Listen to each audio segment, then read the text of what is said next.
എല്ലാവർക്കും നമസ്കാരം. വളരെ ദുഃഖകരമായിട്ടൊരു വാർത്ത ഇന്ന് ഈ നിങ്ങളെ അറിയിക്കുകയാണ്.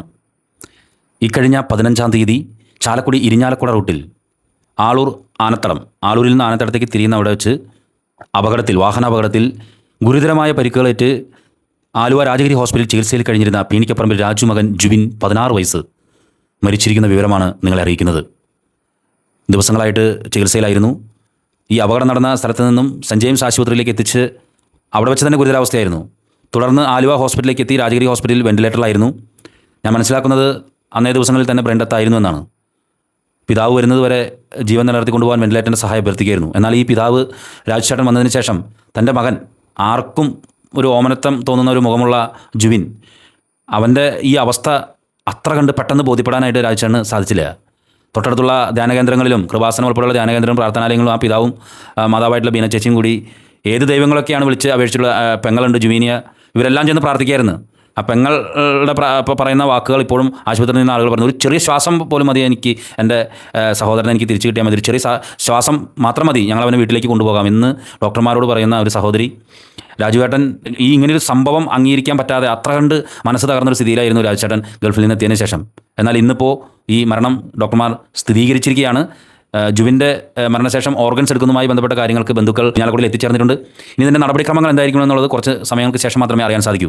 എന്തായിരുന്നാലും ഈ വാഹനാപകടത്തിൽ വാഹനം ഓടിച്ചിരുന്ന ജുബിൻ 16 വയസ്സ്, പീണിക്കപ്പറമ്പിൽ രാജു മകൻ ജുബിൻ 16 വയസ്സെന്ന നമ്മുടെ എല്ലാം ഒരു ഓമനത്തമുള്ള നമ്മുടെ പ്രിയപ്പെട്ട കുഞ്ഞനുജൻ നമ്മെ വിട്ട് പിരിഞ്ഞിരിക്കുന്നു എന്ന വാർത്തയാണ് നിങ്ങളെ അറിയിക്കുന്നത്. അതീവ ദാരുണമായൊരു സംഭവമായിരുന്നു നടന്നിരുന്നത്. 15-ാം തീയതി ഒരു 11:15 ചാലക്കുടിയിൽ നിന്നും സുഹൃത്തായിട്ടുള്ള ക്രസൻറ്റ് സ്കൂളിൽ പഠിച്ചിരുന്ന പാസ്ഔട്ടായ അനന്ത് പ്രദീപ് എന്ന് പറയുന്ന ആ പയ്യൻ്റെ സർട്ടിഫിക്കറ്റുകൾ വാങ്ങിച്ചതിന് ശേഷം കൂട്ടുകാരായിരുന്നു ഈ ജുബിനും അനന്തവും.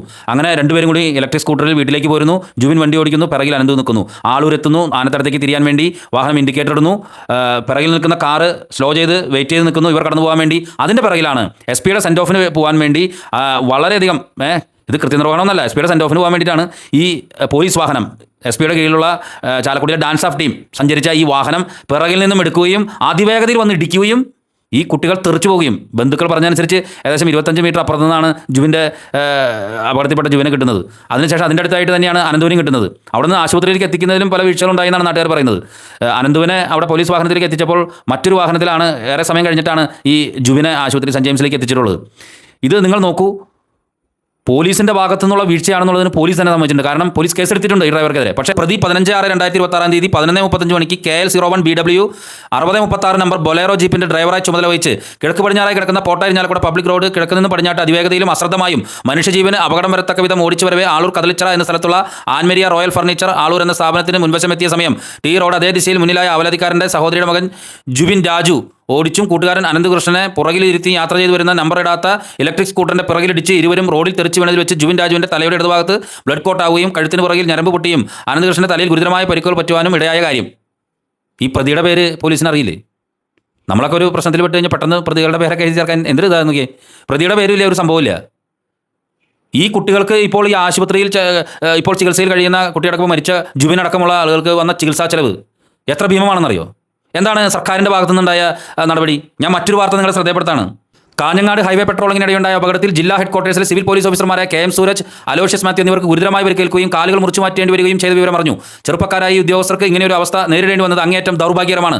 ജില്ലാ ഫുട്ബോൾ ടീം അംഗം കൂടിയായിരുന്ന സൂരജ് എന്നുള്ളത് ഈ അപകടം സൃഷ്ടിച്ച വേദന വർദ്ധിപ്പിക്കുന്നു. ഡ്യൂട്ടി ചെയ്യുന്നതിനിടെയാണ് ഇരുവരും അപകടത്തിൽപ്പെട്ടത്. അവരുടെ അടിയന്തര ചികിത്സാ ആവശ്യങ്ങൾക്കായി പോലീസ് വെൽഫെയർ ബ്യൂറോയിൽ നിന്നും ആദ്യഘട്ടമായി 5 ലക്ഷം രൂപ വീതം അനുവദിക്കാൻ നിർദ്ദേശം നൽകുകയാണ്. അവർക്ക് നിലവിൽ ലഭ്യമാകുന്നതിൽ വെച്ച് ഏറ്റവും മികച്ച ചികിത്സ ഉറപ്പാക്കാനും ആവശ്യമായ ക്രമീകരണം ചെയ്തിട്ടുണ്ട്. രമേശ് ചെന്നിത്തല പറഞ്ഞതാണ്.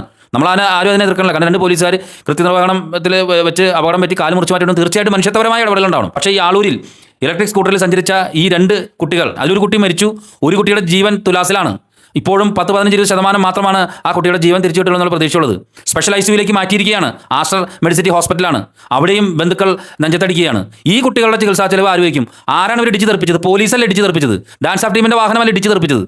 എന്താണ് ഈ സംഭവം? ജനങ്ങളുടെ ജീവനും സുരക്ഷയ്ക്കും സുരക്ഷിതത്വം ഒരുക്കേണ്ട പോലീസ് വാഹനം ഇതുപോലെ വന്ന് ഇടിച്ച് തെറിപ്പിച്ചിട്ട് നിങ്ങൾ ഈ FIR ഇട്ട സംഭവം ഞാൻ വായിച്ചേപ്പിച്ചത്. എന്ത് ഇടപെടലാണ് ഇവിടെ നടന്നിട്ടുള്ളത്? ജനപ്രതിനിധികൾ പോയി ഇവിടെ ഹോസ്പിറ്റലിൽ പോയി കണ്ടു. ആദരണീയനായ ഇരിഞ്ഞാലക്കുട MLA തോമസ് ഉണ്ണിയാടൻ ഇവിടെ പോയി ഈ 2 കുട്ടികളുടെ മാതാപിതാക്കളെയും ഹോസ്പിറ്റലിൽ പോയി കണ്ടിരുന്നു. പക്ഷേ എന്താണ് ഈ വിഷയത്തിൽ ഇപ്പോഴും ഈ കുറ്റക്കാർക്കെതിരെ എന്ത് നടപടിയാണ് സ്വീകരിച്ചിട്ടുള്ളത്? ഞാൻ ചോദിക്കുകയാണ്, എന്ത് നടപടി സ്വീകരിച്ചു? ഈ പറയുന്ന പോലീസ് വാഹനം ഓടിച്ചിരുന്ന ഡ്രൈവർക്കെതിരെ എന്ത് നടപടി സ്വീകരിച്ചു? ചോദ്യമല്ലേ? ഒരു വശത്ത് പോലീസുകാരായ ആളുകൾ അപകടത്തിൽപ്പെടുമ്പോൾ അവർക്ക് സഹായിക്കാൻ 5 ലക്ഷം രൂപയും, ഇവിടെ ഈ കുട്ടികൾ അപകടത്തിൽപ്പെട്ട് ഇത്ര നേരം കിടന്നിട്ട് എന്ത് ഇടപെടൽ നടന്നു? അതിനേക്കാൾ ഉപരി ഞാൻ ആളൂരിലെ ജനതയോട് ചോദിക്കുന്ന ഒരു ചോദ്യമാണ്, നിങ്ങളുടെ നാട്ടിലെ 2 കുട്ടികളല്ലേ, നിങ്ങളുടെ പഞ്ചായത്തിലെ 2 കുട്ടികളല്ലേ ഈ അപകടത്തിൽ? ഇതുപോലെ ഒരു അപകടം എന്താ ഈ കുട്ടികൾ കൊണ്ടുപോയി ഇടിച്ചു വരുത്തി വെച്ച സംഭവമല്ല, അവരെ പിറകിൽ വന്ന് പോലീസ് വാഹനം പിടിക്കുകയായിരുന്നു. എന്തേ ആളൂരിലെ ജനത ഒന്നും മിണ്ടാത്തത്? ആളൂരിൽ രാഷ്ട്രീയ സംഘടനകളില്ലേ, ആളൂരിൽ യുവജന സംഘടനകളില്ലേ, ആളൂരിൽ മതസംഘടനകളില്ലേ, നിരവധി ക്രിസ്ത്യൻ സംഘടനകൾ, അതുപോലെ തന്നെ ഹിന്ദു സംഘടനകൾ, എത്ര സംഘടനകൾ. ആരും ആളൂരിൽ എന്താ ഈ വിഷയത്തിനെതിരെ ഒരക്ഷരം പോലും സംസാരിക്കാത്തത്? ഇത് തലകുനിപ്പിക്കുന്നതാണ് ഈ വിഷയം, തലകുനിപ്പിക്കുന്നത്. എന്തായിരുന്നാലും ആ മാതാപിതാക്കൾക്ക് നഷ്ടപ്പെട്ട ആ ദുഃഖത്തിൽ പങ്കുചേരുന്നു. ഇതിലേറ്റവും സംഭവം എന്താണെന്നറിയോ? ഈ മരിച്ച ജുബിൻ്റെ അമ്മയുടെ അപ്പൻ പൗലോസ് ചീരിയത്ത്, അയാൾ ഈ ഓർഗൻസ് കൊടുക്കുന്ന, അതായത് നേത്രദാനത്തിന് വേണ്ടി 600ഓളം പേർക്ക് നേത്രദാനം കൊടുക്കുന്നതിന് ഇടപെടൽ നടത്തിയ ഒരു വ്യക്തിത്വമാണ്. സാമൂഹ്യനീതി വകുപ്പിൻ്റെ ആദരവ് ലഭിച്ചിട്ടുണ്ട്. പൗലോസ് ചേട്ടൻ എന്ന് പറഞ്ഞു കഴിഞ്ഞിട്ടുണ്ടെങ്കിൽ ഒരുപാട് ആളുകൾക്ക് എവിടെയെങ്കിലും ആരെങ്കിലുമൊക്കെ മരിക്കുന്നുണ്ടെങ്കിൽ ഉടനെ തന്നെ പോയി അവരുടെ നേത്രങ്ങൾ ദാനം ചെയ്യാൻ വേണ്ടി ഇടപെടൽ നടത്തുന്ന ഒരു മനുഷ്യനായിരുന്നു ഈ മരിച്ച ജുബിൻ്റെ അമ്മയുടെ അപ്പൂപ്പൻ. അദ്ദേഹം മരിച്ചതൊരു വാഹനാപകടത്തിലാണെന്നാണ് ഞാൻ മനസ്സിലാക്കുന്നത്, അതും ഒരു ഇലക്ട്രിക് സ്കൂട്ടറിൽ. അതിനുശേഷം ഇപ്പോൾ ജുവിൻ്റെ അമ്മ ബീനച്ചേച്ചി, അവരും ഈ നേത്രദാനവുമായി ബന്ധപ്പെട്ട് അക്ഷീണമായിട്ട് പ്രവർത്തിക്കുന്നവരാണ്. അവരുടെ മകനാണ് ഈ ദുർഗതി വന്നത്. നമ്മുടെ മക്കൾ നഷ്ടപ്പെടുമ്പോഴാണ് നമുക്ക് വേദന അനുഭവിക്കുന്നത്. ഈ ഡാൻസ് ആപ്റ്റിൽ സഞ്ചരിച്ച വാഹനങ്ങളിലെ ഈ പറയുന്ന പോലീസുകാരുണ്ടല്ലോ, അവരുടെ വീടുകളിൽ ഇതുപോലെ അപകടങ്ങളോ അല്ലെങ്കിൽ എന്തെങ്കിലും പെട്ടെന്നുള്ള സംഭവങ്ങളോ സംഭവിക്കുമ്പോഴാണ് അവർക്ക് ആ വിഷമം മനസ്സിലാവുള്ളൂ. എനിക്ക് വിഷമമുണ്ട്, അതുകൊണ്ടാണ് ഞാനിത് പറയുന്നത്. ഇവിടുത്തെ ഭരണ സംവിധാനങ്ങളും അധികാര കേന്ദ്രങ്ങളും ഈ വിഷയത്തിൽ ഇടപെടണം. ആരും സംരക്ഷിക്കപ്പെടാൻ പാടുള്ളതല്ല. നഷ്ടപ്പെട്ടത് 16 വയസ്സുള്ള ഒരു പയ്യൻ്റെ ജീവനാണ്. അടുത്തവൻ 18 വയസ്സുള്ള അനന്ത് പ്രദീപ് ഇതുപോലെ തന്നെ ജീവൻ തുലാസിലായിട്ട് നിൽക്കുന്ന സ്ഥിതിവിശേഷമാണ്. എന്തേ ഇവിടുത്തെ ഈ ഭരണസമൂഹം മിണ്ടാതിരിക്കുന്നു? എന്തേ ആളൂരിലെ ജനത മിണ്ടാതിരിക്കുന്നു? എനിക്ക് അത്യന്തം വിഷമമുണ്ട്. ഇന്ന് ആ മരണപ്പെട്ട ആ ജുബിൻ എന്ന് പറയുന്ന ആ പയ്യൻ്റെ പിതാവ് രാജുചേട്ടൻ, അദ്ദേഹത്തിൻ്റെയും അവരുടെ കുടുംബാംഗങ്ങളുടെ ദുഃഖത്തിൽ തലകുനിക്കുന്നു. എനിക്ക് വളരെ ലജ്ജയുണ്ട്, ഇങ്ങനെ ഒരു സമൂഹത്തിലാണല്ലോ ഞാനും ജീവിക്കുന്നത് എന്നുള്ളത്. എന്തായിരുന്നാലും അനന്തുവിൻ്റെ ജീവനെങ്കിലും തിരിച്ചു കിട്ടട്ടെ എന്ന് മാത്രമാണ് പ്രാർത്ഥന. നന്ദി, നമസ്കാരം.